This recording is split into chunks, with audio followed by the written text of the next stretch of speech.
காசா முழுவதும் கடுமையான வெள்ளப்பெருக்கு ஏற்பட்டிருக்கிறது. மழை காரணமாக அங்கே ஆல்ரெடி எல்லா இடங்களும் அழிக்கப்பட்டிருக்கக்கூடிய நிலையில மலையில் அந்த மக்கள் தவிக்கிற காட்சிகளை நீங்க பார்க்க முடியும்.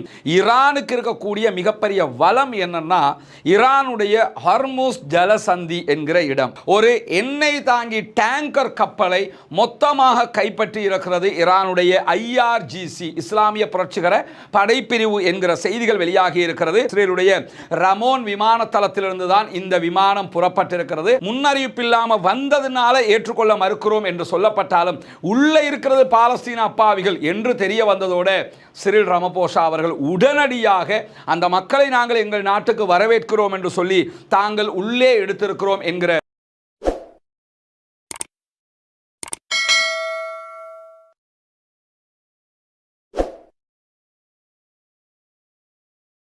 அன்பிற்கினிய சகோதர சகோதரிகளே, நம் அனைவர் மீதும் ஏக இறைவனுடைய அமைதியும் கருணையும் உண்டாகட்டுமாக என்கிற உயரிய பிரார்த்தனைகளோடு பாலஸ்தீனத்தினுடைய காசா பகுதிகளில் இஸ்ரேலிய ஆக்கிரமிப்பு இராணுவம் கடந்த 2 ஆண்டுகளாக நடத்தி வந்த மாபெரும் யுத்தம் முடிவுக்கு வந்து இன்றோடு 36வது நாளாக இருக்கக்கூடிய இந்த தருணத்தில் என்னவெல்லாம் நடந்திருக்கிறது, காசாவையொட்டி சர்வதேச நிலப்பரப்பிலே என்னவெல்லாம் நடந்து கொண்டிருக்கிறது என்கிற செய்திகளைத்தான் இன்றைக்கும் நாம் பார்க்க இருக்கக்கூடிய இந்த தருணத்தில் இன்றைக்கு வெளியாகி இருக்கக்கூடிய முக்கியமான செய்திகளில் முதன்மையானது என்னன்னா, நமக்கெல்லாம் தெரியும் காசாவினுடைய வாருக்கு நடுவில் இஸ்ரேல் ஈரானுக்கு இடையில் ஒரு 12 நாள் யுத்தம் நடைபெற்றது.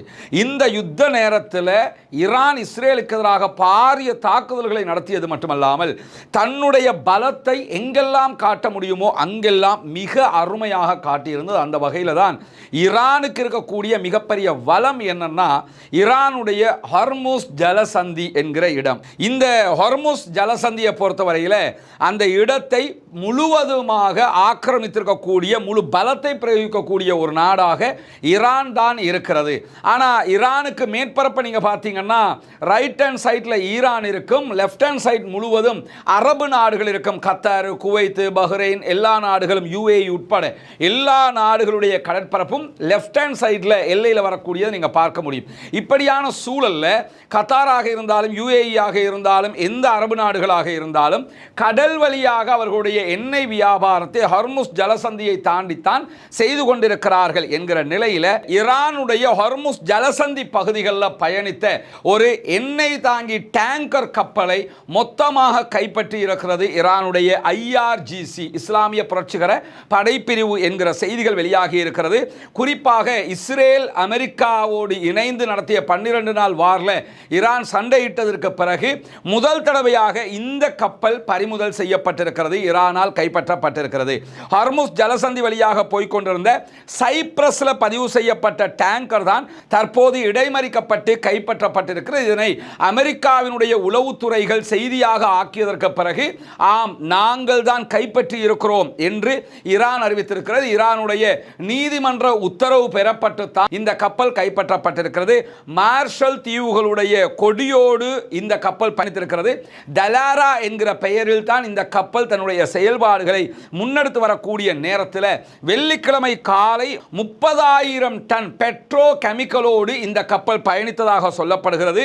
இந்த பெட்ரோ கெமிக்கல் பெரும்பாலும் கப்பல்களுக்கு பயன்படுத்தப்படக்கூடிய திரவம் என்று சொல்லப்படுகிற அதே நேரத்தில் ஈரானுடைய சக்தி வாய்ந்த இராணுவ அதே போன்று அரசியல் அமைப்பு சட்டங்களின் அடிப்படையில் தான் இந்த கப்பலை கைப்பற்றி இருக்கிறோம் என்று சொல்லி IRGC தகவல் வெளியிட்டிருக்கிறது. கப்பல் அங்கீகரிக்கப்படாத சரக்குகளை எடுத்துக்கொண்டு சென்றது. ஹர்முஸ் ஜலசந்தியால் போகிற நேரத்தில் இந்த மாதிரியான பொருட்களை ஏற்றிக்கிட்டு போறதுக்கு சொல்லி பல அனுமதிகளை பெற வேண்டி இருக்கிறது. அந்த அனுமதிகளை இந்த கப்பல் பெறவில்லை என்கிற காரணத்தினால தான் இந்த கப்பல் கைப்பற்றப்பட்டிருக்கிறது என்று சொல்லி தெளிவாக ஈரான் அறிவித்திருக்கிறது. ஐக்கிய அரபு எமிரேட்ஸிலிருந்து UAE இருந்து தான் இந்த கப்பல் பயணித்திருக்கிறது. அங்கிருந்து தான் பெட்ரோ கெமிக்கலை இவங்க அப்லோட் பண்ணி இருக்கிறாங்க. அப்படி பயணிக்கும் போது தான் இந்த கப்பலை ஈரான் கைப்பற்றி இருக்கிறது. கப்பலோடு தொடர்பை இழந்திருக்கிறோம் என்று சொல்லி கப்பலுடைய நிறுவனம் அறிவித்திருக்கிற அதே நேரத்தில் கப்பலுக்குள்ளாக சல்பர் எரிவாயு தான் முழுவதுமாக இருந்தது என்று சொல்லியும் இது கடலில் கப்பல்களுக்கு எரிபொருளாக பயன்படுத்தப்படுகிறது என்று சொல்லியும் கப்பல் நிறுவனம் தன்னுடைய விளக்கத்தில் சொல்லி இருக்கிறது. பிரிட்டிஷினுடைய பாதுகாப்பு கடல் தொடர்பான பாதுகாப்பு நிறுவனங்களும் இது தொடர்பாக நாங்கள் கண்ணோட்டங்களை செலுத்தி இருக்கிறோம் என்று சொல்லியிருக்கக்கூடிய நேரத்தில் தான் தான் இந்த கப்பலை ஈரான் கைப்பற்றி இருக்கிறதை மொத்தமாக ஒப்புக்கொண்டிருக்கிறது. அதை தாண்டி 3 சிறிய படகுகளில் சென்றுதான் இந்த கப்பலை ஈரான் கைப்பற்றி இருக்கிறது. இந்த கப்பல் கைப்பற்றப்பட்டு ஒரு சில மணி நேரங்களுக்குள்ளாக அமெரிக்காவினுடைய கடற்படைக்கு சொந்தமான MQ-4C வகையான ட்ரைடன் ட்ரோன் வகையான ஆளில்லாத விமானங்கள் அந்த பகுதியில் கப்பலை தேடியதாகவும், ஆனால் ஈரானுடைய எல்லைக்குள்ள போனதுனால ட்ரோன்களுக்கு ஈரானுடைய எல்லைக்குள் நுழைந்து அதை தேட முடியாமல் போய்விட்டது. எனவேதான் இப்பொழுது ஈரானை ஒப்புக்கொண்டிருக்கிறது, நாங்கள் தான் கப்பலை கைப்பற்றி இருக்கிறோம் என்று சொல்லி. இந்த கப்பல் எப்பொழுது விடுவிக்கப்படுவதற்கு இடையில ஏதாவது சர்ச்சைகள் ஏற்படுமா? அமெரிக்காவுடனான மோதல் போக்கு ஆல்ரெடி உச்சமாக இருக்கக்கூடிய நேரத்தில் என்ன செய்யும் ஈரான் என்கிற கேள்விகள் எல்லாம் இதற்குள் எழுந்திருக்கிறது. அடுத்தடுத்த அப்டேட்டில் வரும்போது இந்த கப்பல் தொடர்பான செய்திகளை நம்ம பார்க்க இருக்கிற அதே நேரத்தில் காசாவில் இருந்து வெளிநாடுகளுக்கு மருத்துவ சிகிச்சைக்காக வெளியேற்றப்பட்ட கிட்டத்தட்ட 130 பாலஸ்தீனர்கள் அடங்கிய ஒரு விமானம் எந்த ஒரு முன்னறிவித்தலும் இல்லாமல் தென்னாப்பிரிக்காவில் வந்து இறங்கி இருக்கிறது. எனவே நாங்கள் அவர்களை எப்படி முன்னறிவிப்பு இல்லாமல் எடுக்கிறது என்று சொல்லி தென்னாப்பிரிக்கா ஆரம்பத்தில் மறுப்பு தெரிவித்தாலும் உடனடியாக தென்னாப்பிரிக்காவினுடைய அதிபர் சிறில் ரமபோசா அவர்களுடைய உத்தரவின் பேரில் பாலஸ்தீன அப்பாவிகள் தென்னாப்பிரிக்காவுக்குள் அனுமதிக்கப்பட்டிருக்கிறார்கள். இஸ்ரேலுடைய ரமோன் விமான தளத்திலிருந்து தான் இந்த விமானம் புறப்பட்டிருக்கிறது. தென்னாப்பிரிக்காவில் தரையிறங்கி இருக்கிறது. முன்னறிவித்தல் கொடுக்கப்படவில்லை, பாலஸ்தீன் மக்கள் வருகிறார்கள் என்கிற தகவல்கள் கொடுக்கப்படவில்லை என்கிற அடிப்படையில் முன்னறிவிப்பு இல்லாமல் வந்ததுனால ஏற்றுக்கொள்ள மறுக்கிறோம் என்று சொல்லப்பட்டாலும் உள்ளே இருக்கிறது பாலஸ்தீன அப்பாவிகள் என்று தெரிய வந்ததோடு சிறில் ரமபோசா அவர்கள் உடனடியாக அந்த மக்களை நாங்கள் எங்கள் நாட்டுக்கு வரவேற்கிறோம் என்று சொல்லி தாங்கள் உள்ளே எடுத்திருக்கிறோம் என்கிற செய்திகளை சொல்லி இருக்கிறார்கள். ஏன்னா பாலஸ்தீனத்தோட ரொம்ப நெருக்கம் பாராட்டக்கூடிய நெல்சன் மண்டேலாவால் உருவாக்கப்பட்ட தென்னாப்பிரிக்க மக்கள் அவர்கள், அந்த மக்களுக்கும் பாலஸ்தீனத்துக்கும் ஒரு நெருங்கிய நட்புறவு இருக்கிறது. குறிப்பாக இஸ்ரேலிய பிரதமர் பெஞ்சமின் நெதன்யாகுவை கைது செய்ய வேண்டும் என்கிற உத்தரவை இவர்கள் தான் நீதிமன்றத்தினூடாக பெற்றுக்கொண்டார்கள் என்பதெல்லாம் நமக்கு தெரியும்.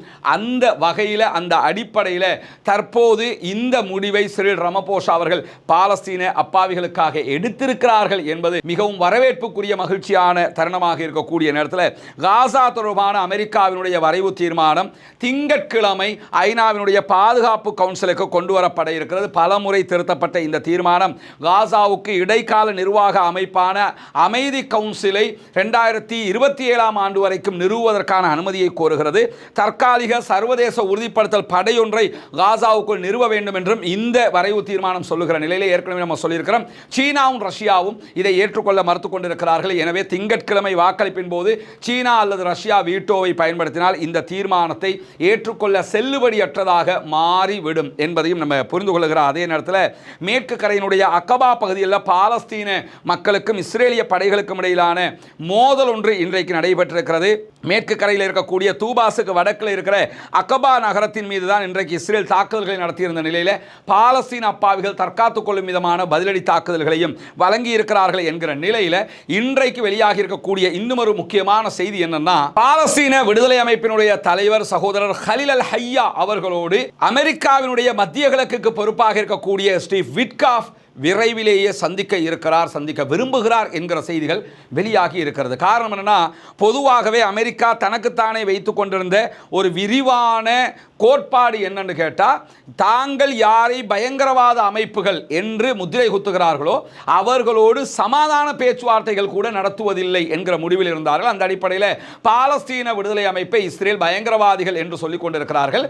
அவர்களோடு எந்த சமாதான முன்னெடுப்பும் இல்லைன்னு சொல்லிக்கிட்டு இருந்தவங்க 30 ஆண்டுகளுக்கு பிறகு டொனால்ட் ட்ரம்பினுடைய ஆட்சி காலத்தில் நேரடியாக பேச்சுவார்த்தைகளை நடத்தி தற்போது சமாதான முன்னெடுப்புகள் நடந்து கொண்டிருந்த நிலையில் இப்ப முதல் கட்ட யுத்த நிறுத்தம் நடைபெற்றிருக்க, 2ஆம் கட்டத்தை தொடர வேண்டி இருக்கிற நிலையில் உடனடியாக ஸ்டீவ் விட்காஃபும் டாக்டர் ஹலில் அல் ஹையா அவர்களும் சந்திக்க இருக்கிறார்கள் என்கிற செய்தியை நியூயார்க் டைம்ஸ் வெளியிட்டிருக்கிறது.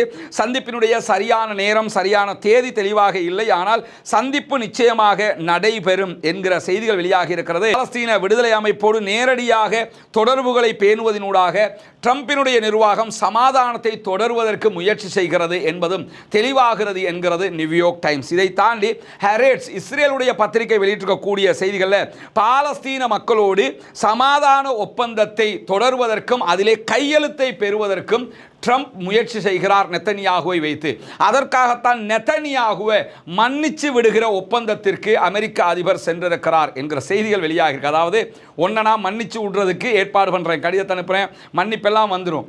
அதே மாதிரி நான் சொன்ன மாதிரி இந்த சமாதானத்தில் நீ சைன் பண்ணிடணும். இனிமே காசாவோட சண்டை பிடிக்கக்கூடாது, ஏன்னா நான் தான் காசாவில் சமாதானத்தை கொண்டு வந்தேங்கிறது வரலாறு பேசணும்னு அந்தால் நினைக்கிறார் போல.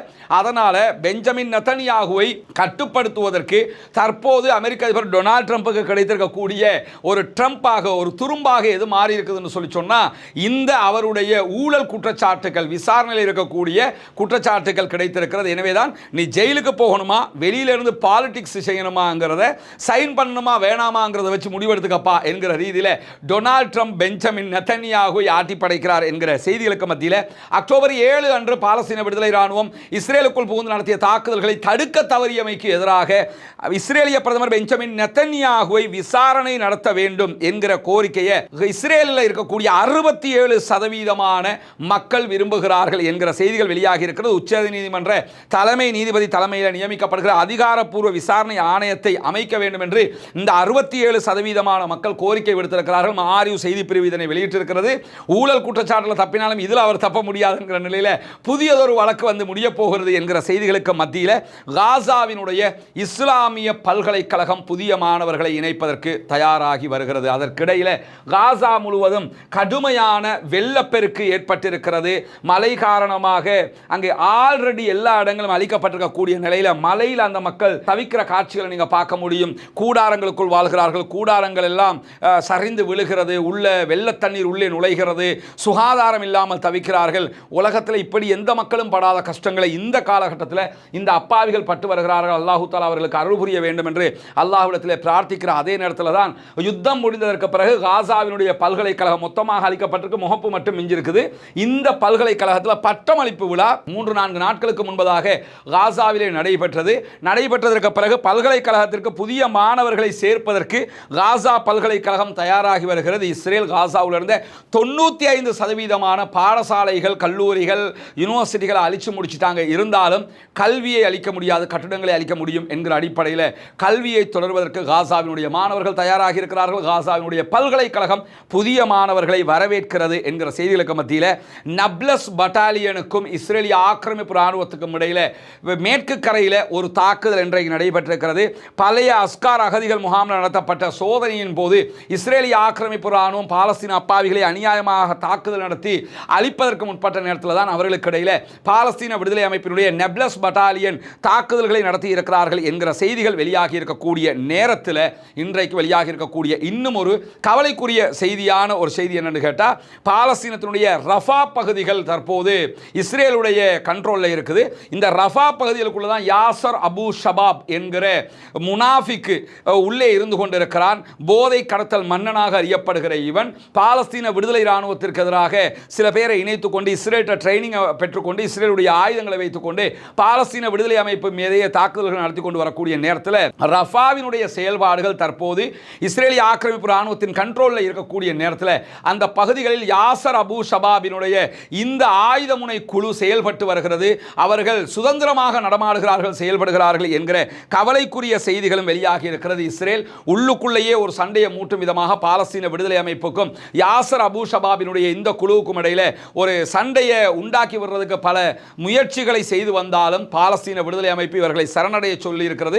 சரணடையாத பட்சத்தில் அவர்களுக்கு மரண தண்டனை விதிக்கப்படும் என்று பல பேர் கைது செய்யப்பட்டு மரண தண்டனையும் விதிக்கப்படக்கூடிய சூழலில் தான் இந்த செய்திகளும் வெளியாகி இருக்கிறது. பொறுத்திருந்து பார்ப்போம் என்னவெல்லாம் நடக்கிறது என்பதை. பாலஸ்தீனம் வெற்றி பெற வேண்டும், பாலஸ்தீனம் சுதந்திரம் அடைய வேண்டும், பாலஸ்தீன மக்களும் நம்மை போன்று நிம்மதியானவர்களாக மாற வேண்டும், வாழ வேண்டும் என்கிற உயரிய பிரார்த்தனைகளோடு பாலஸ்தீனம் தொடர்பாக வெளியாகி இருக்கக்கூடிய மிக முக்கியமான செய்திகளைத்தான் உங்களோடு தற்போது நாம் பகிர்ந்து கொண்டிருக்கிறோம். பாலஸ்தீன அப்பாவிகளுக்காக ஜனநாயக ரீதியாகவும் குரல் எழுப்புவோமாக என்கிற கோரிக்கைகளோடு தொடர்ந்து இணைந்திருங்கள். பாலஸ்தீனம் மற்றும் உலக நடப்புகளை உடனுக்குடன் உங்களோடு பகிர்ந்து கொள்வதற்கு தயாராக இருக்கிறோம். அல்ஹம்துலில்லாஹி ரப்பில் ஆலமீன்.